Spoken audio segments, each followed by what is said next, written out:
Hello everyone, and welcome to the Commando cast. I'm Andrew, and unfortunately Mike had a last-minute work conflict, so I had to bail, which means you're stuck with just me tonight. But that's okay, because in tonight's episode, Better with Age, we're talking about cards from the previous block that are going to continue to be very impactful in the next meta.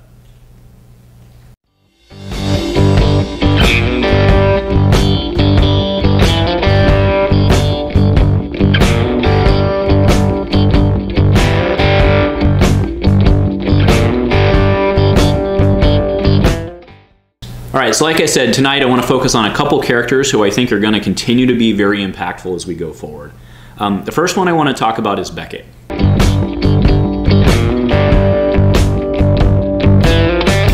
So the first character I want to discuss tonight is Beckett. He jumped out to me when the set first released because of obviously his power action. The ability to give both one resource, so effectively a free truce, is very strong as long as you play it right and you can make sure that the advantage is yours versus them. And this is why he's popped up in certain decks, right? Obviously we saw the Sienna Fire Spray Reset deck, we saw the Talzin Profitable Connections kind of choke deck that would also help get Fist out first turn because you could actually make 5 resources pretty easy as long as you got Theed. So he has had some impact. However, he hasn't ever really become a tier 1 character. And I believe the reason he hasn't become tier 1 is because of Theed, right? Theed's ability to just get the money, not have to worry about how you play it, you can just claim it right away, I think has made Beckett take a back seat. However, in the Team Covenant Masters tournament a couple weeks ago, Jeremy sat down for a Covenant cast with Zach Bunn, and they discussed Theed. Let's check that out. So is a card like Theed Palace, you know, you obviously can't balance the Force state. Or maybe you can, maybe you can make it cost a point. We thought about that, but is there a line in the sand where you actually do something about that? Oh yeah, definitely. It says confidently. Yeah, it's clearly, it's way too ubiquitous. It's everywhere. It's not the intent to have a battlefield like that ever, so. Yeah. So while in that interview, Jeremy doesn't specifically say that he's going to nerf Theed, right? He doesn't make any promises. He pretty much alludes to the fact that something needs to be done. And if he's admitting something needs to be done, it's highly likely that in our next round we're going to see something of some sort done to Theed. I don't personally know what that's going to be. I do still have my fears that whatever it's going to be is actually just going to make Hankira better, but we will see. But so what does that do to Beckett, right? If Theed gets changed, Beckett will become significantly stronger in the next set. And again, let's think about how we use Beckett, right? The way to use Beckett to your advantage is to just get you something on the table that will be a huge die, right? Again, that's what we saw Fire Spray Reset. That's why we saw Fist in the Talzin version. It just gets you that extra dollar that gets you early game advantage. It doesn't necessarily matter in that case if you give your opponent the dollar because you're gaining.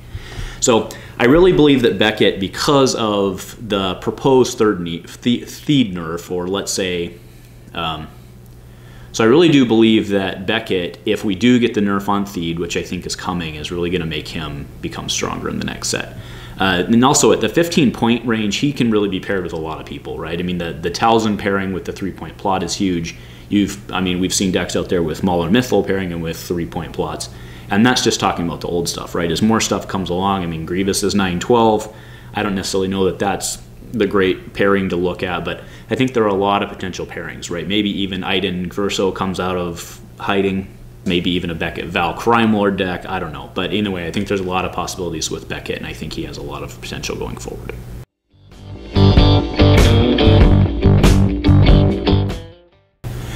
Jyn, oh Jyn, how I've tried to make you work. So Jyn has really struggled a lot in this meta. I mean, obviously her ability to come in and take a card is amazing. She has really good sides. I personally don't think the fact that she doesn't have a resource side makes her tier 2 necessarily, like a lot of other people have argued. I don't think that's necessarily it. I think, so I've tried Jyn Yoda, I've tried Jyn Cassian, obviously. More lately I've been doing Jyn Farm Boy Luke, which is actually not a bad pairing. And through all of my attempts at both aggro and mill, I've come to the conclusion that Jyn is significantly better in an aggro setting. And the reason is, you just want to use her ability as a disruption, not as a win condition. When you try to use it as a win condition, like let's say with Cassian or with Yoda, like in the mill, what you end up doing is, because you want to roll her up first, because you want to get her dice in the pool to threaten, right? So that's the same reason that most of the time when you're playing Yoda Leia mill, you're going to bring in Leia first to put pressure on your opponent, make them react. You also want to get Jyn out first, because if you get your discard or whatever, then they have to react and remove that. And like in the Cassian version, the Cassian dice are actually better dice, so you don't want to lead with them. The problem with that is, if you roll in Jyn and you look at the top 3 cards and you take one away, that's amazing now because you have 2 card hand knowledge of what's coming. The problem is the rest of your turn you're milling, and you now have actually taken that advantage away from yourself. So in the ideal case, you take all the cards away and then bring in Jyn last and set them up to do a bad draw the next turn. But again, you need Jyn in the pool. So it really just doesn't work very well from a mill standpoint. It's kind of inefficient, and her ability really, in many cases with a mill deck, should just read mill a card when you roll her in, which is still okay, but it's not providing necessarily the disruption that I think the card was designed for and what it can bring. Why I think Jyn will be okay in the next set is just that we're getting additional possibilities. So again, I don't have anyone specifically that she pairs well with right out of the bat. I mean, K2SO is way too obvious, and I don't actually think that's it. That +2 side on Jyn feels really bad, so I think you want to pair with somebody with guns. So again, like I said, the Jyn farm boy Luke has been doing really well. He's not an amazing character, so it's very potentially that we could get like a trooper. And then, you know what, maybe it's not even in set 7, maybe it's in set 8 that she has to wait for a good pair. But I do think Jyn still has potential. I don't think Jyn Cassian has potential going forward without second chance. That's not where I'm going with this. I don't think Jyn Mill has any potential going forward, but I do think that some sort of Jyn aggro deck can actually potentially come out of the next set.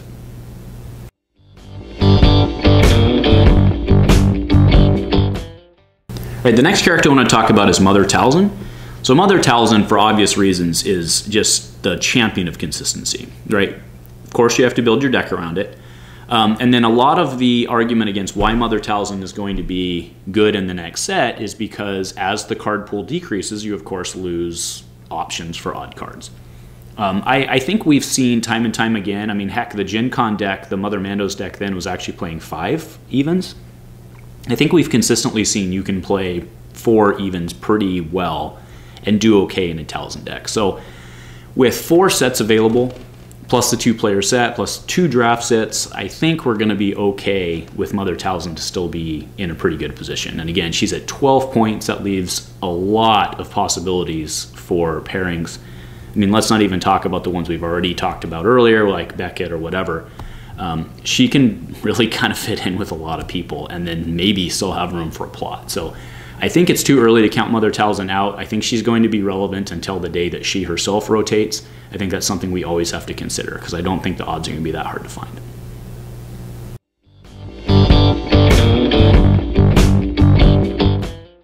Hey, how you doing? So Aphra was a significant staple in the way of the Force meta, right? Her and the Snoke 3-wide, that deck was very, very brutal for what it was. But she kind of disappeared during the Across the Galaxy meta. But Aphra, for obvious reasons, I mean, this has been talked about in multiple different forums. Your Destiny was doing something on it just the other day. With the droids coming out in Force, Aphra is going to be amazing. I have my eye on that new Stap droid, which comes in the new starter. I'm showing it right here. The Stap droid for 1 brings a potential 3-for-1 to the table. That's pretty darn amazing because remember, it drops for free with her. She, of course, has her own 2 droids, 000 and BT1. The Assassin droid, pair Aphra with Wat Tambor, it looks pretty good. You can, of course, do the Biddle Rivalry. You can also do the combination people have been talking about with General Grievous, the General Grievous 3, Aphra, and 2 battle droids for just a ton of health on the board. There are a ton of options for Aphra, and she is going to, I promise you, she is going to be around in the early meta at the very least. And I think Aphra herself and these 3 or 4 whites coming out of Aphra are actually going to dictate the meta for all of the meta because Fear and Dead Men, Leia Bouche starts to look real good when we're looking at these type of decks. So I think those are going to start to come back to play, and I think Aphra, either directly or indirectly, is going to have a significant impact on the meta.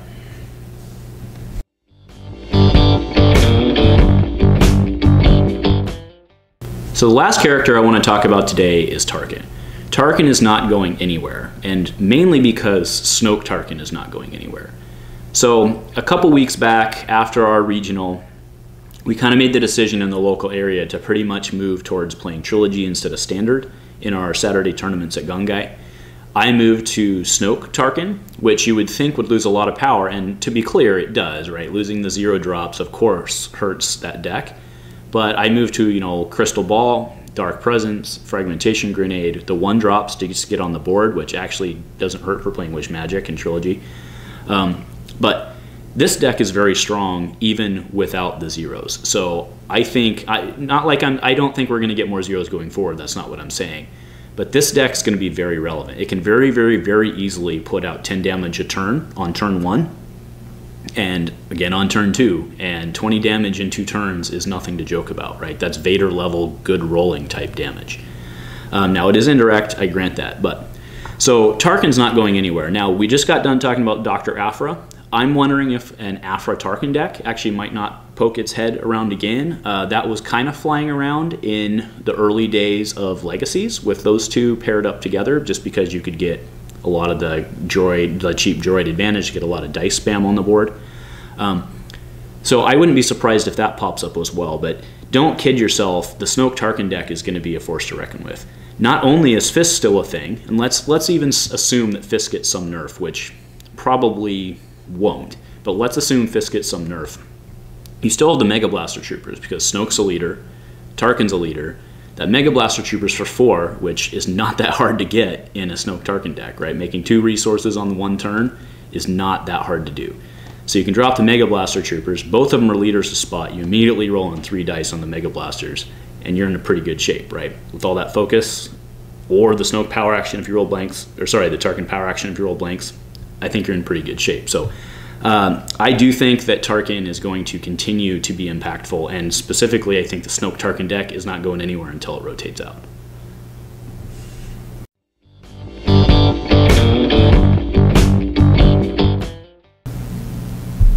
Alright guys, so that's pretty much all I have for today, right? I think Beckett's good. I don't think we should count Jyn out yet. She hasn't been top tier, but I think she might be okay. Talzin's not going anywhere. Aphra's definitely going to be the way to go early meta, or at the very least. And Tarkin Snoke's not going anywhere.